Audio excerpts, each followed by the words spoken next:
today's video, I'm joined by Conman167 as we try to determine which gimmick for a particular wrestler was better. We're going to be looking at 16 currently active WWE superstars that have had very different gimmicks throughout their careers. We're going to analyze those gimmicks and give you an answer as to which one we like more. And as always, don't forget to subscribe to the channel, ring the bell for notifications. If you're a wrestling fan, I know you're going to fall in love with this YouTube channel because we always upload daily wrestling content. And this is a long one, so just pop me up on your TV, go do your dishes, go make your dinner, go grab a snack, and join us for this marathon of a video. All right, let's get started. Folks, once again, a year later, I'm here with Conman167 to do this video once again. How are you, my friend? Oh, I'm doing pretty good, my friend. Things are going well. You got me up early today, but you know, the early bird gets the worm, right? Yes, sir. So, Con, today we're looking at 16 WWE superstars. All of them are active right now in the WWE. The thing is that all of these superstars have had significant attitude, personality, physical changes, and that's what I consider to be like a proper gimmick change. It's not just they went from good guy to bad guy, babyface to heel. It is like they are significantly different individuals, and our job is to determine which one of these personalities that they have, which one of these gimmicks is the best one. Does that make sense? Pretty crystal clear, my friend. Let me try to speak properly, you know. Maybe today Conman can get some words out, but yes, super duper clear. It's hard to be able to speak English when you literally, that is your number one language and you speak for a living, but you know, it is what it is. Yeah, you know, very difficult for me.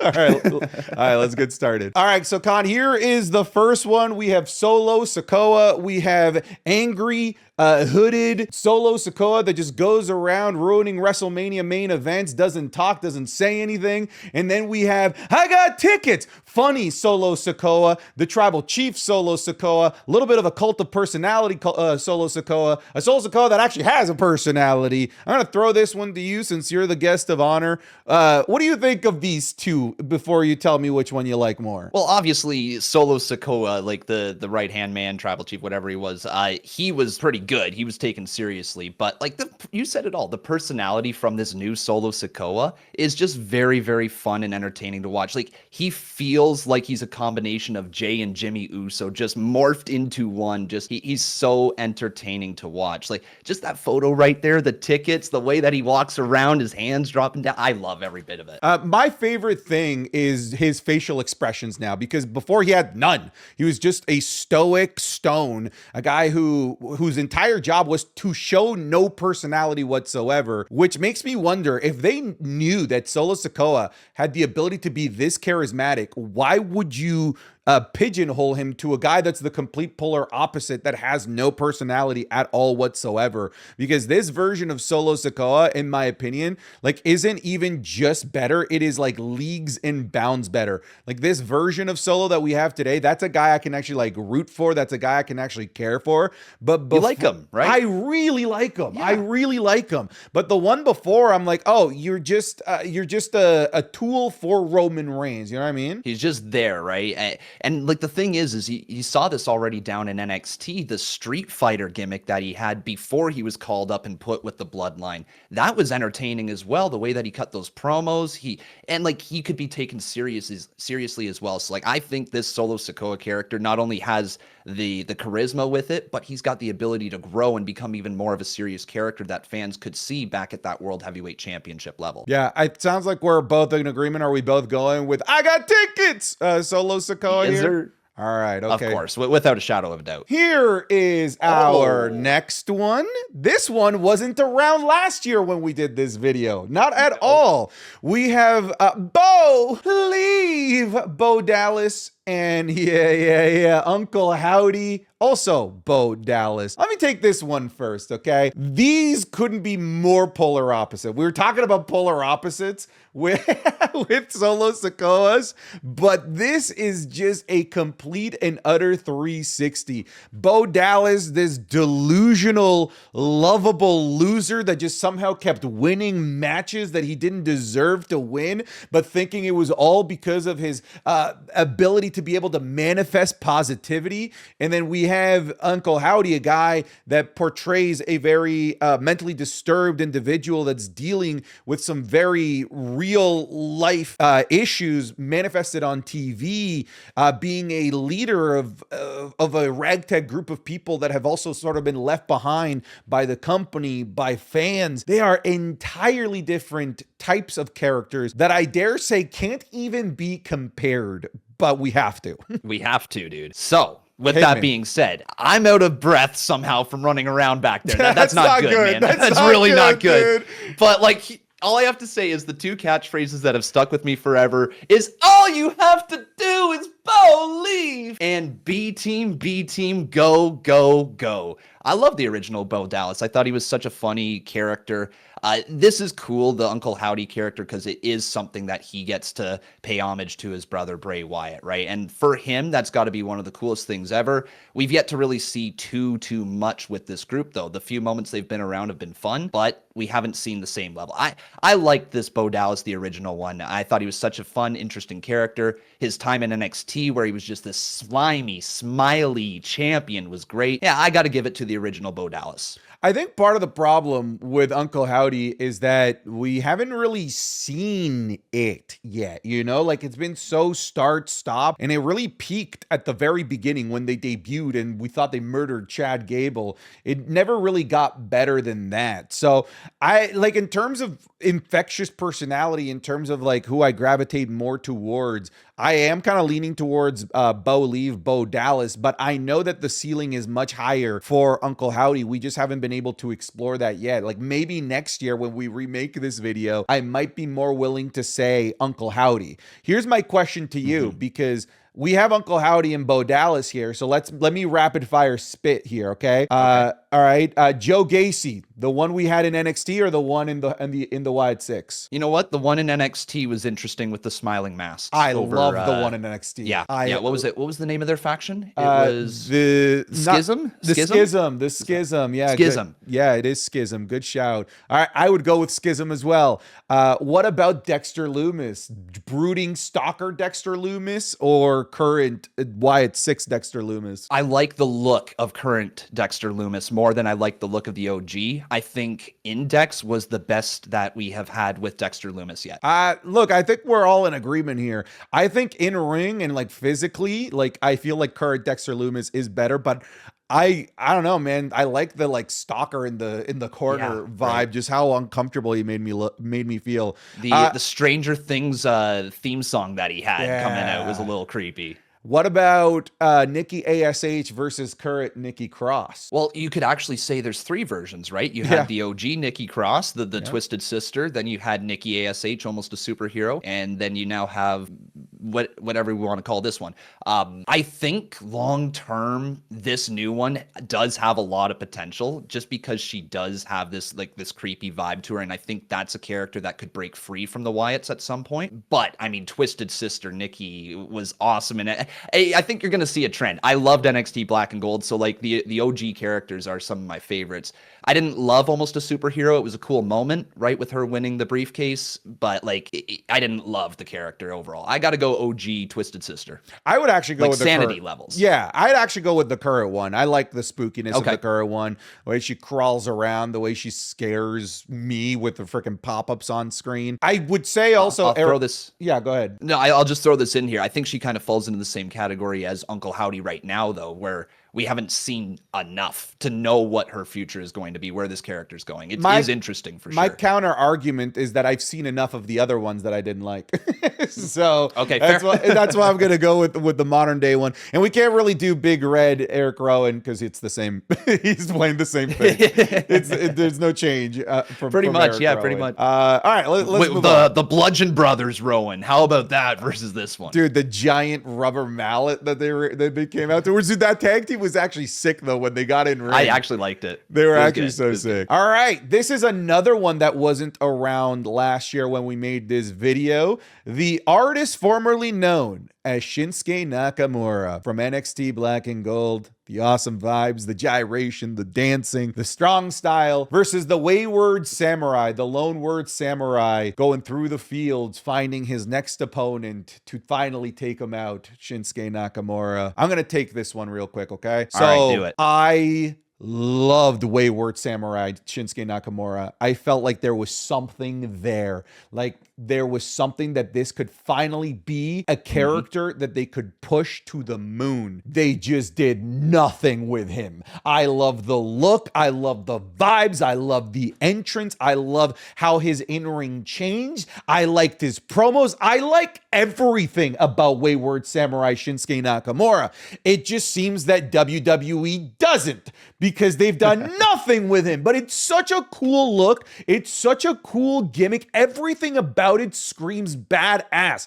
Everything about it tells me if this character was in another wrestling organization, it would be pushed to the moon. But they've done nothing with him. So almost by default, and also because this is like peak NXT, I'm going with the artist known as Shinsuke Nakamura, man, because he's so good in this era. It's so good. So like when I see this side by side, I wish that this Nakamura from NXT had this gimmick as like a Demon Finn Balor style gimmick where like it comes out for the big shows. If that could have been the direction, I think we would have had a home run character. You would have had him win that Royal Rumble. He would have been a world champion, no problem. It's just unfortunate that that didn't happen. But yeah, like the presence of the new Samurai Shinsuke is sick. I love the entrance, like you said, the Titantron, the theme, everything about it is a great play on his old character. But like in ring, the NXT Shinsuke Nakamura, just it was another level. His debut in Dallas against Sami Zayn is one of my favorite moments to this day. Just him coming out, that theme song playing, the lights hitting, and then the name Shinsuke Nakamura, goosebumps, man. I got to give it to the OG. I'm going to give it to the OG, but like just seeing this makes me so upset at seeing like how little WWE has done and decided to do with Wayward Samurai Shinsuke, because it's so cool. Like it's genuinely, like physically, like visually one of the coolest pieces of WWE like character production that they've done. And it boggles my mind that they came up with something so cool, so different, so unique. Like I haven't seen something like this legitimately in the years that I've watched WWE, especially with characters of Japanese descent. When they give them a gimmick, it's usually something stupid, right? But with Shinsuke, they came up with something actually cool as hell. And then they're like, no. They just didn't use it. Yeah. They didn't use it. And he was United States champion too. Like they had a chance. They had a chance. Dude, it's not even just that like they didn't just like that he didn't succeed. They didn't even give it a try. They didn't even give it a chance. That's the problem. Had it just failed, right? Had it sucked, had it, I just wanted him the opportunity to sink or swim with this character, and he didn't even get a chance to get thrown in the water. That was my problem with this. Yeah, and he's just back down to the. Can you imagine if like this was the character that debuted up against like Seth Rollins when he was going up against him during that time? Ooh, I think all of a sudden then you would have had a real chance of building this Nakamura character. But unfortunately, it's a missed opportunity. Yeah, so we'll both go with OG Nakamura then. God. Here's a controversial one. What you doing? Listen, look, look, I'm not here to put on conspiracy hats or anything, but I feel like we need They're to not the same. We need to cater to the crazies of the world, all right? We need to cater to the people that believe in this conspiracy theory that Chad Gable and El Grande Americano are the same person. So look at the one on the right. He's got veins popping out of his shoulders. And look at Chad Gable. He's just super duper clean cut. Like they're clearly not the same. I would agree that they are not the same, but let's pretend that they are. I'm going to pass this off to you. Crazy land, I guess. Let's go into crazy land. Chad Gable or El Grande Americano, the Starbucks order. So Chad Gable, this Olympian, you almost need to have like three here because you have Shorty G Chad Gable, yeah. You have actual Chad Gable, and you have, well, this knockoff Chad Gable, El Grande Americano. I don't see the resemblance. This is going to be a tough one to do. But if you're talking about pure in-ring ability, like they're pretty similar, honestly. Like their move set is very, very similar. They clearly are inspired from each other. it's a difficult place to say which one is truly better. In terms of character work, I like what Chad Gable is doing with his faction right now. I always mess up the faction. It is American made, right? Not yes. Yes, it's American made. We got it this time around. I like his work with the faction. I think long term, they've got a lot of growth potential with Ivy Nile, with Julius Creed and Brutus Creed. Like, you could have the next generation of like upper mid-carders to main eventers come all from that faction. And his work around the IC title beforehand was excellent. El Grande Americano, though, has created a lot of buzz, though, right? He's found a way to get himself in everybody's mouth every single week, whether it's good or bad. And now, you know, he's starting to rise up the rankings. We just haven't seen too much from him. He does like to sneak that little plate in his head, but I don't know. That's a medical patch. What's your thoughts It's a here? medical patch, all right? True. You're right. It's for eczema, I believe it's what it was for. Listen, my favorite thing about El Grande Americano is the ridiculous AI voice dub that they did at WrestleMania. Dude, I was legitimately cackling laughing, especially because of how many people were mad that they did AI images of him like celebrating in 1950s Mexico. And I love that they leaned into it, but it's like, here's an AI generated voice of him cutting an entire promo in a Microsoft Sam Word type of freaking voice at WrestleMania of all places, which is so good. I love his entrance. I love the music. I love the I forgot the name of the like American jingle that he comes out to, but done in a mariachi style. It's so good. I love the presentation of El Grande Americano, but I'm always going to go with Chad Gable. The Chad Gable machine, everything that he does from an in-ring, from character, the way that he's able to like so easily switch from good guy to bad guy while not even changing his character, because it's just the same thing. He's the same guy, good guy or bad guy. He's Chad. He's just Chad, but he's so good at everything that he does. And if it does come out to be revealed that El Grande Americano happens to be Chad Gable, if anything, it's more of a vote of confidence. Biggest shocker in the world. Biggest shocker. Holy, it would shock the world, man. I still can't see how it could possibly be, but you know, weirder things have happened. That Jinder would Mahal ruin did wrestling. win a WWE championship, so Right? like, anything True. is possible. See, this would ruin wrestling, not John Cena, if it came out that they were the same person. But if it does come out that they're the same person, it's just a vote of confidence as to how good Chad Gable is he's just able to freely switch up from... What a chameleon. He's just a chameleon in the world of professional wrestling. So I'm going to go with just vanilla Chad Gable. You gotta go Chad. We got R-Truth or Ron Killings. So question for you right here. Yeah. I gotta ask you. Okay, so is Ron Killings considered like the Ron Killings from NWA as well? Like TNA, everything beforehand? Or is it just the new Ron Killings? Here's the thing. This is a type of video that will get attention and views long after we've made it. People, if you're watching this months or maybe a year or two after we've made it, the Ron Killings character is only about 3 weeks old at this point. Like, he's barely really even scratched the surface. I would say right now, yeah. Like, we're talking more NWA champion Ron Killings from the TNA days. Now, here's the thing. I said at the beginning that this isn't just as simple as good guy to bad guy. Like, they have to be like fundamental personality changes. And I would say this qualifies from going from because they're still both baby faces, right? This isn't just I went from good guy to bad guy. This is I went from good guy that everybody loves, that jokes around, that has no care in the world, to just a completely different, more serious individual that wants some respect on his name. It sounds like there isn't much of a change, but there is. Like, this is such a different R-Truth. The gimmick is completely different, right down to him chopping off his hair. I thought when he cut his hair, I'm like, oh man, he screwed that up. There is no salvaging that. I thought he pulled a Wes Lee. I'm not gonna lie. I thought it was over. Yeah, I was like, man, there's no salvaging that cut. No barber can save that. I'll pass this one off to you. In the early days of Ron Killings here in the WWE, what are you thinking? Well, like, I gotta be real. I've only seen like highlights of early days NWA Ron Killings. I didn't live through that time, or I did, but I didn't watch wrestling at that time. Same with TNA. But I've seen most of R-Truth's career, and let me tell you, he's made me laugh so many times in his career.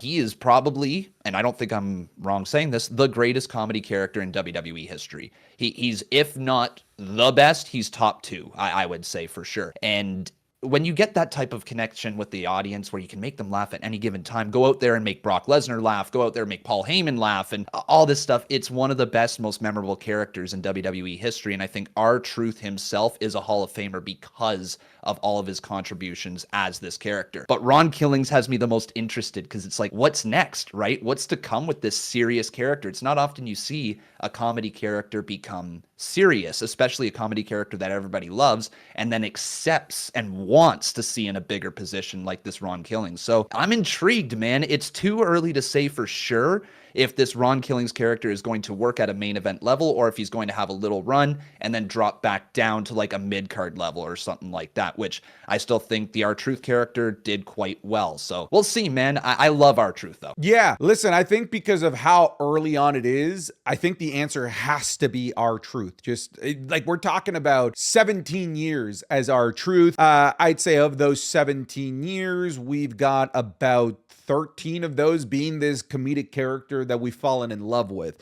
And dude, every single time he's on screen as R-Truth, it is comedy gold. You can look at our social media numbers whenever we like post clips and stuff. If there is an R-Truth comedy segment, it's usually one of the most viewed moments of that episode of Monday Night Raw or Friday Night SmackDown because people just love the comedy aspect that Truth brings, which is why so many people revolted when they found out that R-Truth was not being re-signed by the WWE, which led to everything that we have going on today with Ron Killings.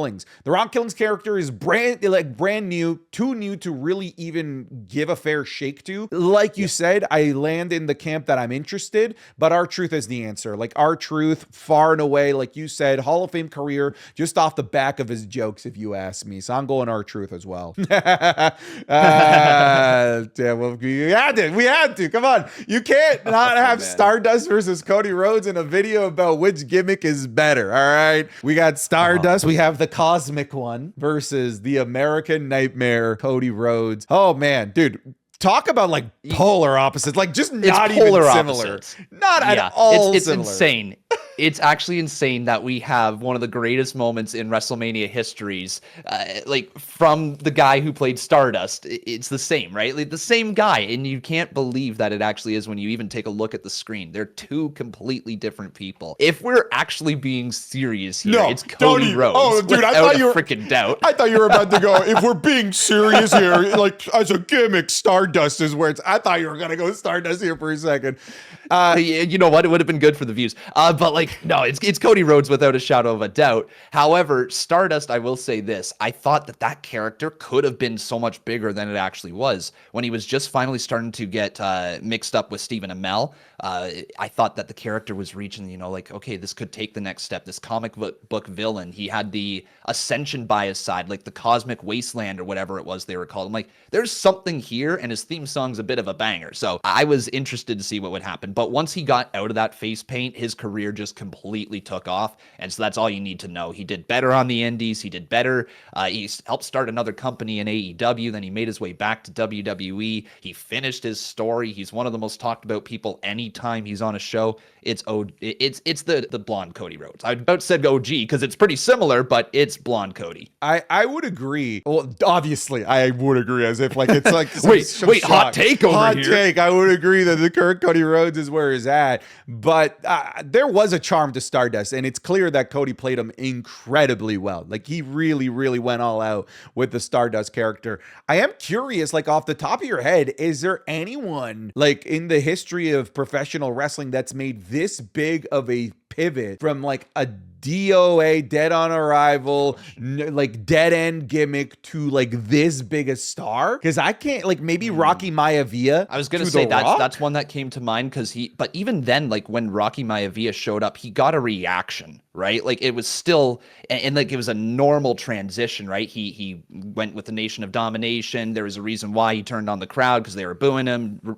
Die Rocky, die. Rocky sucks. Whatever. This one was it really is just saying bye-bye to the face paint. I'm starting fresh. I'm going to be this new version of the American Dream, the American Nightmare, Cody Rhodes. Like, it's a complete change. I don't know if anything comes close to that, honestly. I don't think that there is. And it's just so funny seeing how many like different gimmicks he has had throughout his years, like dashing Cody Rhodes to Stardust to this. Like, dude, the guy is a bit of a chameleon. He just right now he obviously just plays like the vanilla babyface of the company and plays the role really well. I can't wait to see what heel Cody is going to be if they eventually do finally pull that trigger, whatever that's going to be like. Because like his stuff in Ring of Honor, like the So Kiss good. the Ring that he did, it was so good. And like there's something about Cody that he's playing this babyface really well, but like there's something also there that you don't want to like about him sometimes, right? The big words, the way that he speaks slowly. It's an interesting character, and someday he might really take off as a heel as well. I mean, they booed him in AEW, so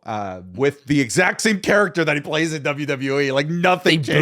They booed him in Vegas. We can't remember. That's not fair. that long ago. That's fair. Like Cody Rhodes, obviously, we're going with. Yeah, current Cody. Right. We got 3MB Drew McIntyre or current Drew McIntyre. I don't think we need to spend very much time on here. Person. Yeah, well, I think I'm definitely going to go with 3MB Drew McIntyre. I'm just kidding. Yeah, I think so. Yep. It's current Drew McIntyre. It is. You know what? We were just talking about complete 360s.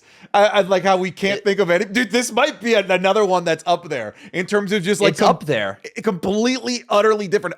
This dude was air guitaring on his way to the ring, brother.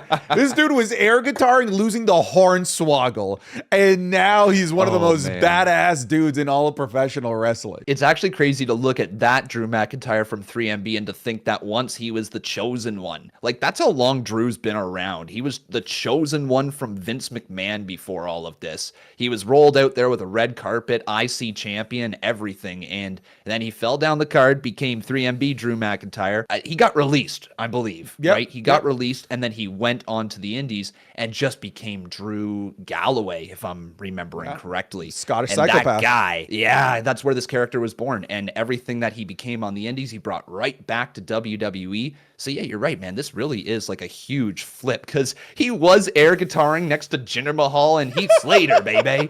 Is like, oh man, this new Drew McIntyre though, like put on that crazy Hell in a Cell match that will forever be remembered against CM Punk, and he's at the top of the top. I love this new Drew. Dude, I love how cynical this new Drew is. I love how annoying he can be about how he often gets screwed. I love his social media play, taking selfies in the middle of WrestleMania matches while also just being this badass. Like it's obviously modern day Drew McIntyre, but it's just fascinating seeing these two side by side because you would not think that they're the same person at all. Okay, so this is interesting. This is interesting. All right, and you're the number one Sami Zayn guy in the community.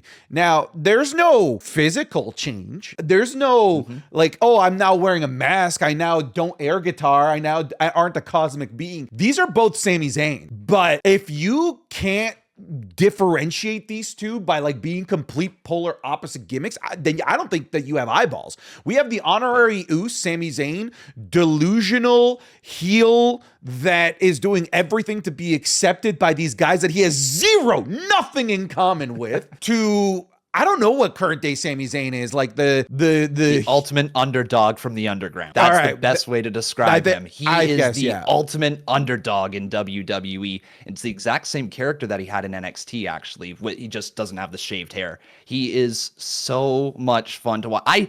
I know I'm biased with this, okay? Us gingers have to stick together, but like I want to run through a wall every time that he gets fired up. When he just reaches those next levels of like, I want this, I can do this, whatever he says, I just feel like, okay, Sammy, you got this. And I believe in him every time he's out there. And not a single soul believed in him up against Gunther, but guess who took that IC title away from him? That's Sami Zayn right there.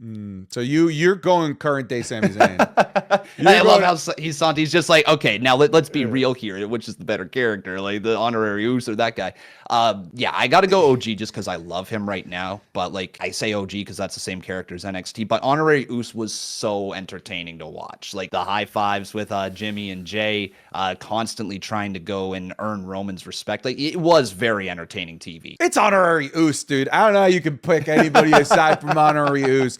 That might be the greatest like year and a bit run of any character that I've seen in such a long time in the WWE. The way he was able to transform himself within the bloodline to getting to the point where, listen, I think the current day Sami Zayn doesn't exist without the honorary Oos, Sami Zayn. I agree with that. Right? Like think about, you were there, yeah. Montreal Elimination Chamber. Montreal. That's right? where I really fell in love with him, right? Like that run up to Montreal. I was a mark. I firmly believed that he had a chance to beat Roman and end the streak going into WrestleMania. Like it's insane to think right? that, but like, man, go back and watch that match. And if you didn't believe, you have no soul. But I'm gonna go with honorary Oos. I'm gonna go with honorary for Sami. I want to put this out here. There's like, what is it? It's Piper in Portland. What is it? MJF in Long Island and Sami in Montreal. Just some of those crazy reactions that you would get. Brett in Calgary, right? CM Punk that's Chicago. what it felt like. There you go. It felt like that type of reaction in Montreal. If you were there, you understand. I know you went as well, right? No. Oh, my mistake. Okay. Well, haha, I was there. All right.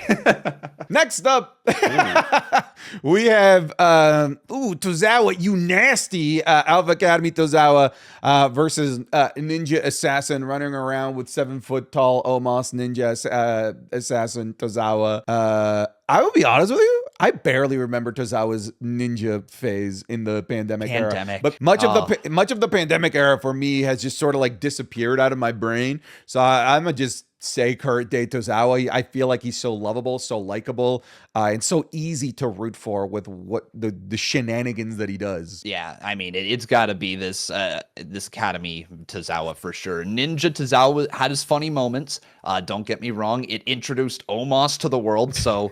You know, it had something, but like anytime that you have a comedy character like that where you don't have a live crowd, it's gonna be dead in the water, unfortunately. Tozawa at least can connect with the crowd now. He can get the reactions, and he's this fun little underdog babyface. I like the new Tozawa. All right, I'll go new Tozawa as well. Ha! Dude, polar opposites. Polar freaking opposites. We have Max. If you say Max Dupree, it's Max Dupree. No, don't even.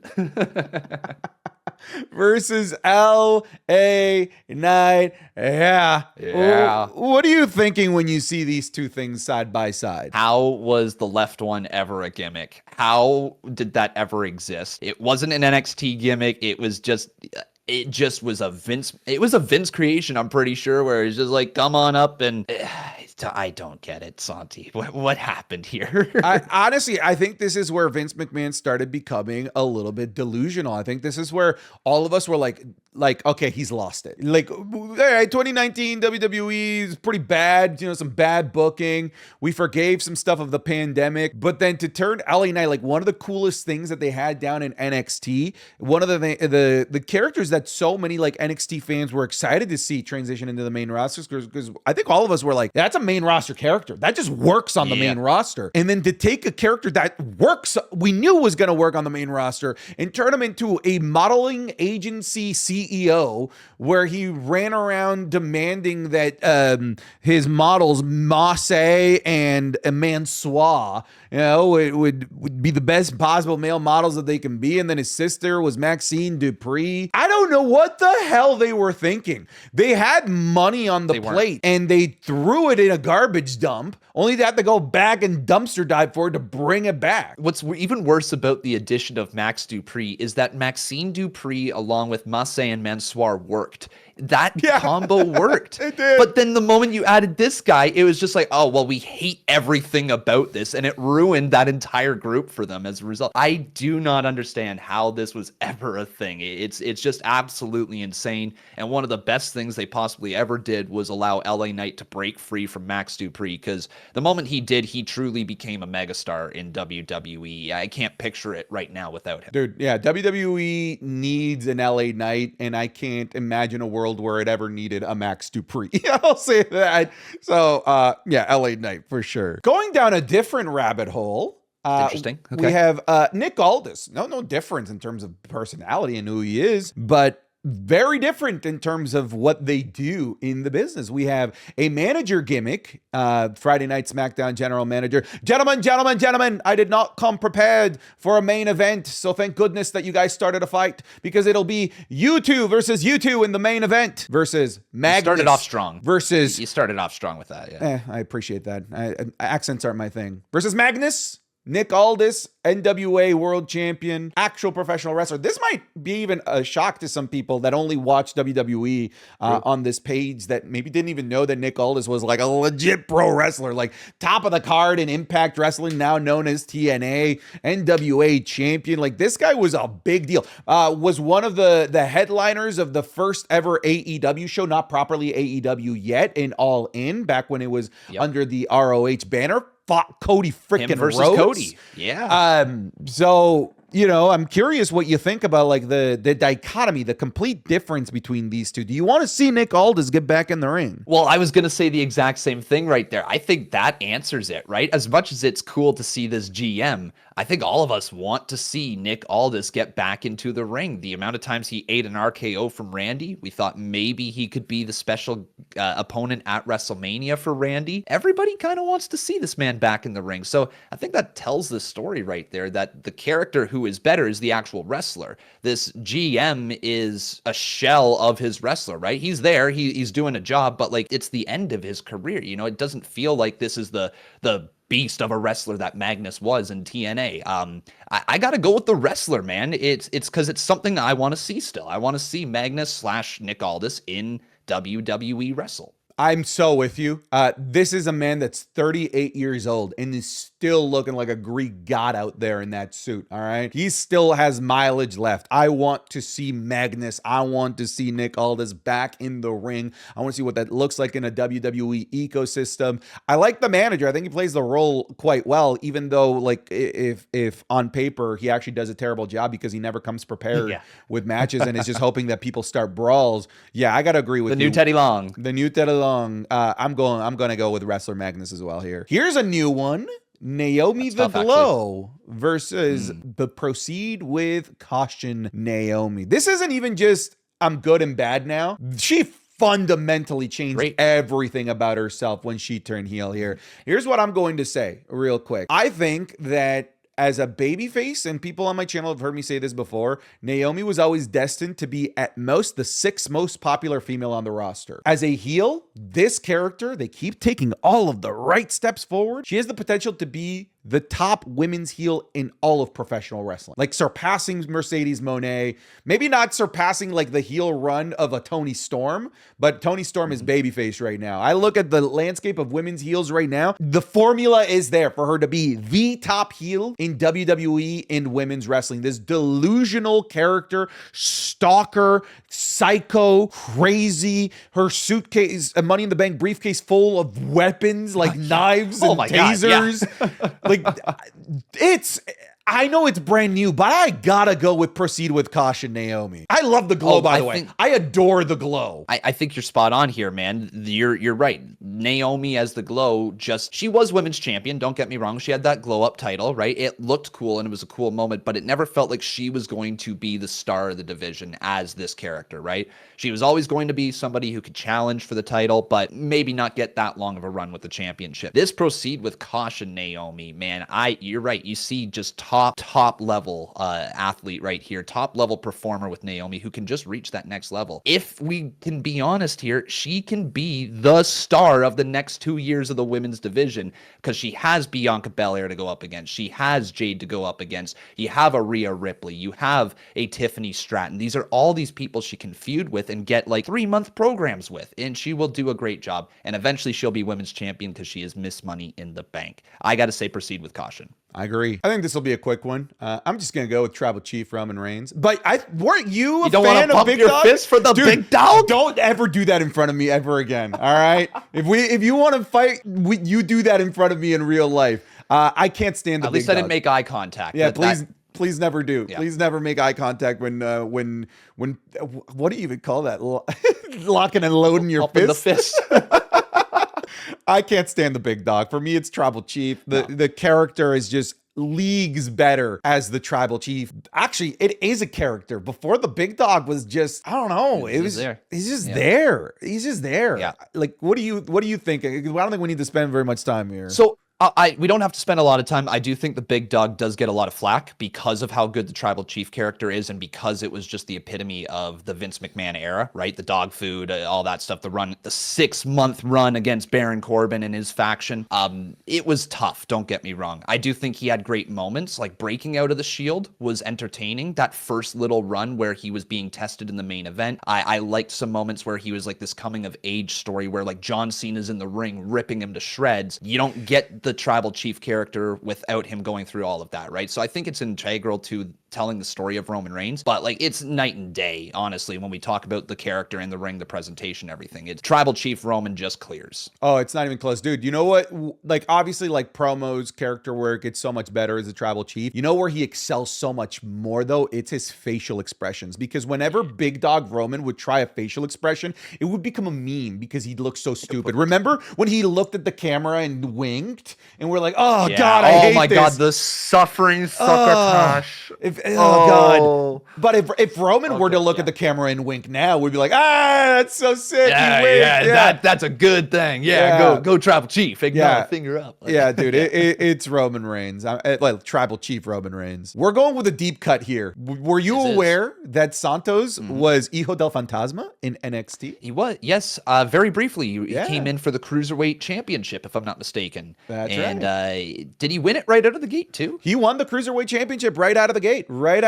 And that's when he took the mask off, and he was now Santos Escobar. Yeah, if I'm remembering correctly, I think there was a moment where there were two Cruiserweight champions, a 205 Live one and an NXT one, and then there was a unification ladder match where he won both Cruiserweight titles. That is in my head. That is what I'm remembering. I might have completely made that up, but I kind of liked Hijo del Fantasma. It was very Lucha Underground. That's what Santos, Santos has always He was King worn a mask. Cuerno. He was King Cuerno in Lucha Underground, and he was this hunter, and it was literally the same character coming in, but then he shed the mask. I think I see the vision why they got rid of the mask, right? Santos Escobar is a good-looking individual that you think there's a lot of money to be made just because he just looks like a star, honestly. And then you put him in this faction, you grow Lucha Libre without a mask, which people immediately associate with like Rey Mysterio or something like that, right? I think it gave him some legs to be something different than just another luchador coming in, which is a bold thing to do, don't get me wrong, when you got your entire career over as a luchador, right? But this new Santos Escobar, I think he serves a purpose on the main roster. He puts on good matches, good promos. He's helping build up, what's their name? Los Garzas. I like his direction, but it was a cool identity for like 3-4 weeks coming into NXT with the mask. I will say, had he come in as Hijo del Fantasma today, a businessman, dapper looking guy with a mask on, because of today's landscape with Lucha Libre's mixing of WWE, I think it'd be different. I think he'd get over as Hijo del Fantasma and the leader of Legado del Fantasma with this mask on. I feel like it would land. If he was like a mob boss leader with this mask, oh man, I think that'd be a sick gimmick in 2025. I think he was just too early. With his run now in AAA and all that going on, I wonder if there is a chance to revert back to this character, right? Where like maybe he starts performing more over there and gets in touch with his Lucha Libre roots again and then puts the mask back on, and then maybe even that's when Los Garzas, maybe they wear a mask as well, or maybe they don't need to. I don't know. I'm just spitballing here, but it would be neat to see almost a revert back to this character, because I think Santos right now has reached where he's going to get to, right? He's kind of peaked. He's not going to reach that next level without a significant push anymore. So putting the mask on could breathe some new life into him. Agree. All right, I'll go current Santos as well. I wanted to give some love that there was potential and it was just too early, but nowadays Hijo del Fantasma could have done well. So we have John Cena, Dr. Thugonomics John Cena. I don't think you can have a gimmick conversation without including this. For the sake of this, because last year we did this, but it was babyface John Cena. So it now was babyface, yeah. Now let's purely only talk about this Nickelodeon villain John Cena that's going around acting like the goofiest James Bond villain of all time. Like, where do you even start with this, right? We're talking about the Doctor of Thugonomics versus, you said it best, Nickelodeon John Cena. You don't believe a single word that he says when he's got the angry dad look, the disappointed dad look, but like, he still loves us just deep in his heart right there. He doesn't believe the words he's saying. Dr. Thugonomics, I can't believe I got to say this. I didn't get to see it. Oh, that's right. I've seen clips. Yeah, you weren't around for it. I never got Dr. Thugonomics John Cena. I got Chain Gang Spinning Championship babyface John Cena. That's when I started watching. And dude, I've seen clips. I love some of the stuff I've seen on YouTube. I just didn't get to watch it, so I feel weird in this one because I don't want to say current John Cena because I don't like this current John Cena. I don't love this heel run, but like, what do I have it to compare to? I mean, I guess you have it to like babyface John Cena, but the thing is that like if we were to put babyface John Cena in here, the answer would be babyface John Cena because that's what he's known for, right? For sure. But now all of a sudden we have Dr. Thugonomics, which is like an iconic gimmick, but like it lasted like 2 years. Like we're not talking about like something that would like really stood the test of time. It was from like 03 to like early 05 that the Doctor of Thugonomics was a thing. So like it's not that much. It hasn't had that much more legs than heel John Cena. Really, like when you really think about it. I don't know. I do find it heel John Cena weirdly charming. How goofy he is. How disappointed of a dad he is. I like how he just goes around like, where is R-Truth? Where is Ron Killings? Like his delivery is just so dumb, but it works. I still think the answer is Doctor of Thugonomics. I'm going to go there, but I don't hate heel John Cena as much as so many people do. You know what heel John Cena feels like? It feels like back in like, I don't know, SmackDown versus Raw 2007, where you'd have a story mode going on and John is just this evil man behind the scenes. Like I can't remember how many things that we've seen cutscenes of John just being an evil guy or whatever through the years through 2K games, but like that's what this feels like. Yeah, it's literally what it feels like. It's a side story. It's something that feels like a bit of a fever dream. I still say this to my chat all the time. I ask them, do you want to see John Cena end his career as a heel or a babyface? And I want to say like 90 to 95% of people say want to see him finish as a babyface. Like we want to root for John now. If this happened a few years ago when people were really booing John, like I think even before the pandemic, right, when he was going up against AJ Styles doing the United States title open challenge run, if you had him flip during that time, the heel run would feel genuine. It'd be like, yeah, I'm putting on all these great matches, yet you're saying I can't wrestle, right? As opposed to going away for all those years, the fans now supporting you and you turning on them. You know what I mean? It feels a little strange. Yeah, I'll go Dr. Thugonomics. I guess you don't really get to pick. I don't know. What do you want to go with? I got to go heel John. I guess you got to go heel John. All right, last one. I feel like this is just going to be the same as Nick Aldis. I'm afraid I got some bad news. Wade Barrett, wrestler versus commentator Wade Barrett. Personality-wise, now that I think about it, they're the same. They're not really different. They're kind of the same person. But I feel like, oh man, and we're going to sound old. Kids nowadays, you don't know how cool Wade Barrett was in the ring. I'm gonna go with Wade Barrett. Oh man, I loved Wade Barrett. I gotta go with the in-ring. I gotta go with the wrestler Wade Barrett over commentator Wade Barrett. So like you clearly lived through it as well. The rise of Nexus was just, I can't believe how damn entertaining that was. I remember sitting in my basement and you know how you kind of check in and out of wrestling, right? Sometimes you'll be watching into the background. My jaw dropped seeing the Nexus 7 debut and going and taking out John Cena and choking Justin Roberts. And like all of that was just incredible. The rise of Wade Barrett was unlike anything people had really seen before, where it was just this guy from NXT called up and here you are in the world title picture immediately. It sucks how it ended with John literally burying him with all those chairs, but it was a very, very entertaining run. And then the bad news Barrett stuff afterwards, where he recovered. League of Nations was okay. It was okay for him. He wasn't the worst part. For him, he wasn't the worst part of it. He was okay in it. And like I always liked him. The Bullhammer was cool, but commentary is just entertaining. It's got to be wrestler though. Oh, I got to go with wrestler as well. It's not going to happen anymore, but like for years I've been wanting Stu, Wade Barrett to come back into active in-ring duty. We're not going to see it, but I wanted to see it. So we're cool for one match. Here, let's get a Adam Pearce versus Nick Aldis versus Wade Barrett versus Corey Graves. Just mix them all in, the former wrestlers. Let's do it. I love it. Okay, so we're both going in-ring Wade Barrett then. All right, folks, thank you so much for watching another marathon of a video with comment. These ones always go long because we just gap for a living. Where can people find you? What are you working on? Oh, right now we just got the YouTube grind going. The live stream game is going. You can find me on all the socials at Conman167 or Conman167X on Instagram. Take a look and you'll find me. All right, folks. Thank you so much for watching today's video. We'll see you guys in the next one. Take care. Goodbye. Get out of here.